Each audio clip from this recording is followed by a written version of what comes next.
Hi guys! Magandang gabi. Welcome back po dito sa Gandara SRU channel for showbiz update. Andito na naman nga po akong muli nagbabalik. Ang nagmamaganda po ninyo kachismosang Kim Pao, wala na nga pong iba, ang lokaret na si Gandara upang maghatid sa inyo ng latest update and fresh happenings patungkol kina Kim Chiu and Paolo Avellino. And para nga sa gabi nito ang tatalakayin natin at pag-uusapan ay ang sariling mundo nila Kim and Paolo. Grabe, parang wala pong ibang tao sa paligid nilang dalawa. Dahil kung magchismisan yung dalawa at magpulungan ay wagas. Anong event kayo dyan? Huwag niyong maistorbo-istorbo ang Kim Pao ha. May sarili silang mundo. Charot. Anyway, bago po natin yung pag-usapan sa mga hindi pa nakaka-subscribe sa ating channel, pakiclick lang po tayo ng subscribe button at notification bell na nariyan sa baba para mag-updated po kayo at ma-notify tuwing may bago tayong chika at balita hinggil sa Kim Pao. Basta mga balita po na may kinalaman kina Kim Chiu and Paolo Avellino, sagot na po natin yan. And ito na nga, simulan po natin ang ating pong balitaan. Hinggil po ito sa nagdaang fan run ng Chow Fan. Chow King. Chow Fan Run. So kasama nga si Paolo Avellino dyan. Alala ko dati.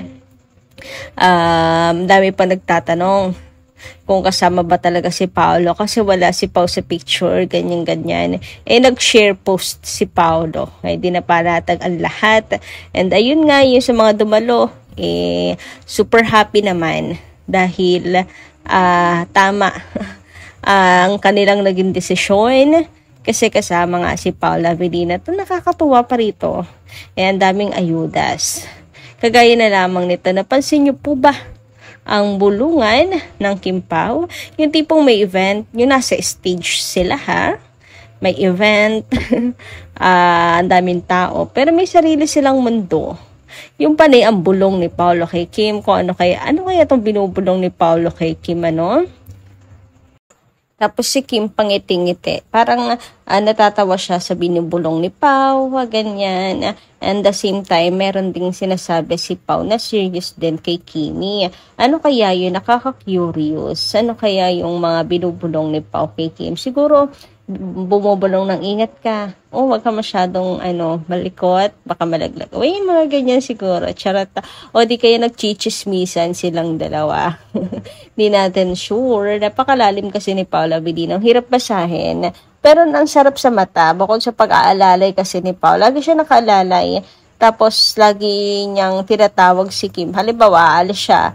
So, tinatawag niya si Kim, sinesenyasan niya na sumama sa kanya. Ibig sabihin lamang noon ay kagaya nito, itong nakalagay sa inyong screen, ay aalis siya. Pero hindi pwedeng maiiwan si Kimi. Sininyasan niya, hinila niya rin si Kim para magkasama silang dalawa. Diba? Ayaw niyang nawawala sa kanyang tabi. Talagang meron silang mga senyasan ni Kimi. Ang sarap nga sa mata na lagi po silang magkasama. Parang hindi na rin sila sanay na hindi magkasama ganun. Matik na silang dalawa. Tapos lagi rin nagbubulungan na para bang walang ibang tao sa paligid nila. May sariling mundo kahit may event. Yung tipong araw-araw na kayo magkasama pero hindi kayo nauubusan ng chika sa isa't isa. O, diba? Ganyan ka-close sila, Kim and Paolo. Unlike sa dati na tahimik lang si Paolo. Para bang walang pakialam. Hindi ganun, wala naman sa walang pakialam, pero hindi ganun ka-deeper yung bond, yung relationship. Unlike dito kina Kim, masasabi mo na talagang malalim na yung pinagsamahan, na talagang malalim ang relationship. Kasi hindi po nawawalan ng topic na nawawala ng chikahan sa isa't isa. Kahit araw-araw pong magkasama. Hindi matatala si Paolo, lagi may binubulong po kay Kim Chiu. Kaya nga rin po, ang dami nagsasabi na open na talaga ng Kim Pao sa public. Diba? Yung dalawa nila, no limitations, kung ano yung gustong gawin ni Pao, like pag-alalay, no limitations, lalo na alam naman natin kay Paolo na basta kay Kim hindi niya yung pinipik. pinifake. Hindi niya yan pinipeke. Lahat totoo. So, kung ano nakikita nyo ngayon, totoo po yan. Kung sweet, maalaga, gentleman si Paolo kay Kim, totoo po talaga yan. Kung tutuusin dito sa video na to, wala namang dapat ipag-alalay kay Kimi, di ba? Pero si Pao, ayan, nakakapit sa likod pero si Paolo nakakapit sa likod ni Kim. Grabe. Para bang, para bang mawawala ito. Love trip and good vibes nga yung comment po ng iba. Samantala, narito naman ang komento ni Ma'am Nenita sa nagdaan po nating mga updates. Ayan, yan yung basahin ko po sa inyo bilang pasasalamat ko sa ating mga taga-subaybay. Sabi niya, Ma'am Gandara, mga bashers are ignorant of fashion. Putak ng putak, walang laman, mga utak. Inggit lang ang nalalaman. Naku, actually, Ma'am Nenita, hindi na po kinakailangan pang idikit ang fashion sa naging suot ni Kim Chiu. Kumbaga, mindset lang, sentido kumon lang ang kailangan hinggil sa naging outfit ni Kimi sa fun run. Fun run nga di ba? Kaya dapat, kailangan, kung ano yung comfortable ka, ang suotin mo. Sa dyan, komportable si Kim Chiu, anong magagawa nila? Hindi na kailangan pang isingit ang fashion dyan. Mati kasi na dapat ay yung mga kagaya niyan, tatakbo. Alangan namang magpalda ka dyan. Alangan namang magpats ka dyan. Diba? Yung iba, nagigets ko yung point na pwede namang cycling lang yung isuot. Pero, iba-iba kasi tayo. Pangalan nga natin magkakaiba Decision pa kaya at at mga like sa mga bagay-bagay. So, ito ang gusto ni Kim Chiu. Dito siya komportable. At si Kim Chiu yan Si Kim Chiu yan Hindi naman kayo yan. Kung gusto nyo na mag-cycling, di kayo mag-cycling. Wala namang dapat ikahiya sa naging suot ni Kim Chiu. Una, makinis naman po si Kimi and proper naman yung suot niya sa fun run. Samantala, sabi naman dito ni Horizon Kim, tama ka Gandara, wala tayong pakialam sa kakaamin ni Jericho tungkol sa kanila ni Janine. May sariling buhay at ganap ang Kim Pao at hindi nakikipagkompetensya sa mga personal na ganap ni Jericho at Janine. Dahil ang tanging hinihinta natin ay ang mga ganap nila Kim and Paolo. True na true, Ma'am Horizon. Check na check. Wala tayong pakialam. Umamin man sila ng 10 beses kada araw. Anong paki natin, di ba? Tungkol sa kanila. May sariling buhay at ganap ang Kim Pao. Hindi po tayo nakikipagkompetensya sa kanila.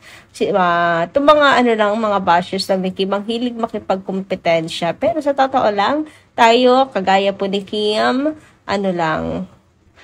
go with the flow lang. Sabay lang sa Agos. Kagaya nito, sumasabay lang tayo sa Agos. Sinasabayan din natin ng full support. Nangyayari ngayon sa buhay ni Kim Chiu. Dahil yan sa pagmamahal ng mga supporters. So, busog na ako sa buhay ng Kim Pao, sa ganap ng Kim Pao. Kaya di ko na kinakailangan pang mangapit bahay sa iba. Sa Kim Pao pa lang, busog na ako. Kaya ayun, basta ako, ang iniintay ko na lang ay yung biggest event ng buhay ni Kim and Paolo. Kagaya na lang ng wedding. Grabe naman nga sa wedding. Kailan kaya yan? Para makapaghanda na, makapagpaletsyon, charat. So, sino yung magpapaletsyon dyan? Mga Madam Penge, tayo dyan. Anyway, sabi naman ni Ma'am Vivian Karaig, maganda rin gabi and shout out. Kudos Kim, done great in Alibay. In Alibay pole dance scene. Naku po, sure, daming producers nag-aabang kay Kim. Malaga si Pao, lalo na sa mga scenes. Pwede kang director ni Kim. Focus lang. Maalaga Best director na yan. Promise. Pa-shoutout naman po acting. So, yun, shout out Ma'am Vivian. Sabi ko na nga ba nababasa ko kasi yung mga comment niya na natutuwa kayo kasi nababasa ko yung comment niya. So, shout out Ma'am Vivian Caraig. Anyway, yes, bagay na bagay kay Paula maging director. So, kung maisipan nga na maglay sa show business, sa likod naman ng camera na trabaho. Sinsilig din naman niya ni Paulo sa camera. Ayan, direct din naman na siya, and producer din siya at the same time, hindi ba? Si Kim, na rin, inaaral din. Nalala ko yung sa Showtime, di ba? So, bagong yun, piece ng buhay niya. Anyway, dun sa the pole dance scene ni Kim, yes, kudos talaga. Hindi ko nga akalain papayag si Kim Chiu. Kasi, medyo daring nga talaga yun. Pero pumayag siya. May kaakibat namang pag-aalaga ni Paulo. So, ayan, kudos and congratulations, Team The Alibay. Teaser pa lang, paldong-paldo na talaga. Palong-palo. Viral agad. So, napakaganda teaser pa lang. So, can't wait for the full trailer and syempre, ang showing nito. So, yun lang muna guys sa ating update. Thank you so much po sa pakikinig. Kita-kits po muli sa susunod nating chika. Maraming salamat.